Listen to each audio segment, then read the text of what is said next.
A top mathematics professor from MIT posed an unsolvable riddle to a young girl who was only 7 years old. Minutes passed, but the girl remained silent. The professor's anticipation gradually turned into disappointment. He began to doubt whether the girl was as gifted as others had claimed. Frustrated, her grandmother led her away, accusing the professor of intentionally making things difficult. But just then, the girl said something that left her grandmother stunned. Well, for starters, you forgot the negative sign on the exponent. It went downhill from there.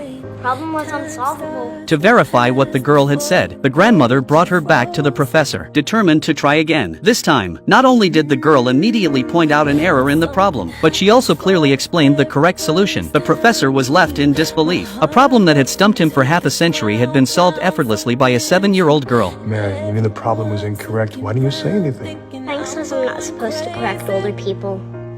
Nobody likes a smartass. It turned out her extraordinary intellect was closely tied to her background. Mary had been raised under the care of her Uncle Frank, who wanted her to have a normal, happy childhood like any other kid. He enrolled her in a regular elementary school in town. On her very first day, Mary caught her teacher's attention in an unexpected way. The teacher casually asked a simple math question. What's 3 plus 3? But Mary immediately challenged the question. 3 plus 3?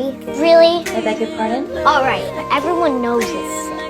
Trying to assert authority, the teacher threw out a much tougher one so difficult that even he couldn't do the math in his head. He asked, what's 57 times 135? For a first grader, it was a massive challenge, but the moment he turned around, Mary answered without hesitation. 7,695. The teacher couldn't believe his ears. He grabbed a calculator, double-checked her answer, and sure enough it was correct. Shocked by her performance, the teacher informed the principal right away. When the principal heard what happened, he contacted Frank immediately. He encouraged Frank to consider enrolling Mary in a specialized school for gifted children and even offered a full scholarship to support her education. For most families, this would be a dream opportunity, but Frank didn't even hesitate. He turned the offer down and took Mary home. Curious about Mary's background, the teacher started looking up information about Mary's mother online. What she found left her speechless. Mary's mother had been a renowned math genius, awarded numerous honors and holding a prestigious reputation in the mathematics world. But just as she was on the brink of solving a world-class problem, she passed away under mysterious circumstances.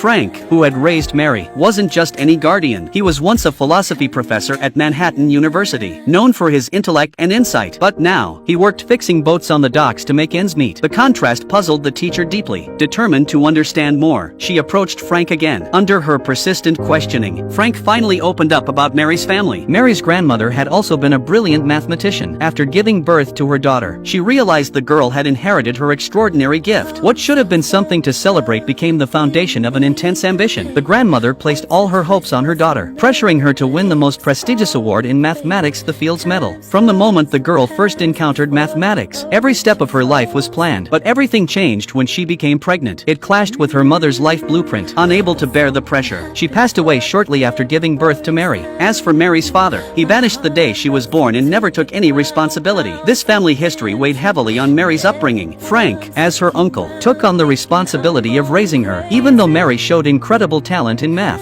Frank didn't want her childhood to be consumed by studies. He didn't want history to repeat itself. Every time Mary picked up an advanced math book, Frank would gently but firmly encourage her to go outside and play. Together, they spent 7 peaceful and joyful years. But that peace didn't last. One day, Mary's grandmother showed up out of nowhere. She hadn't visited her granddaughter in 7 years. After learning that Mary had inherited the family's mathematical brilliance, she came back not to reconnect, but to fight for custody. Frank stood firm, unwilling to let the same tragedy that happened to his sister happen to Mary. But the grandmother was just as determined. Their conversation ended in bitter disagreement. Refusing to give up, the grandmother took the custody battle to court. The first hearing ended in a heated argument between both sides' lawyers. Though Frank remained Mary's legal guardian, the court granted the grandmother 2 days of visitation. She immediately brought Mary to MIT. Standing before a wall filled with portraits of legendary mathematicians, the grandmother explained that the images belonged to those who had solved 7 of history's greatest mathematical problems. She pointed at one and said, "Your mother had a real shot at solving this, but she chose to walk away." Maybe I'll have my picture up here someday.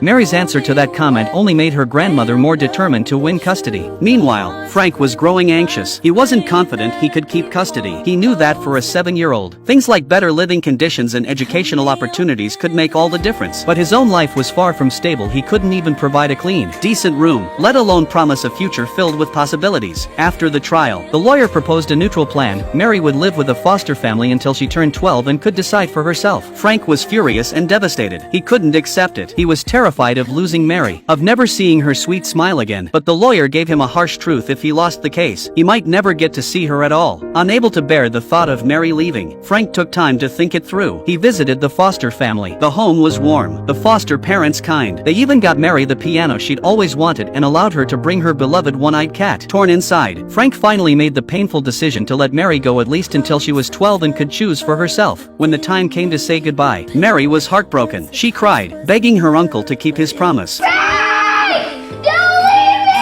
But no matter how she pleaded, Frank could only hold back his sorrow and walk away. He told himself he would explain everything to her on the next visitation day. Then, one day, the teacher happened to see a notice that Mary's cat was about to be put up for adoption. That cat wasn't just a pet, it was part of Mary's childhood, her emotional anchor. Realizing the weight of this, the teacher quickly sent a photo to Frank. Upon seeing it, Frank was overwhelmed with emotion. Without hesitation, he rushed to the animal shelter and got the cat back. That's when it hit him: his mother was allergic to cats. She must have interfered with Mary's foster placement. Furious, Frank knew he couldn't take this anymore. He had to end his mother's obsession once and for all. He returned home and retrieved a box that had been sealed for 7 years. Inside it were papers detailing the solution to the very math problem his sister had once solved. When he arrived at the campus, he saw Mary surrounded by professors. The sight enraged him. Without a second thought, he threw the booklet onto the table. It contained the solution to the problem Mary's mother had once cracked. Her grandmother froze when she saw the content. It was the dream she had once abandoned, now used against her by her own son. To break through his mother's delusions, Frank revealed a long-hidden secret. 7 years ago, his sister had already solved that infamous mathematical challenge, but the grandmother refused to believe it. She insisted that if her daughter had truly solved it, she would have published it. Frank calmly explained this was her daughter's final act of rebellion against a mother who had turned her gift into a burden. Diane instructed me very clearly that I was only to publish it post-mortem. She died 6 years ago. It wasn't her death she was talking about.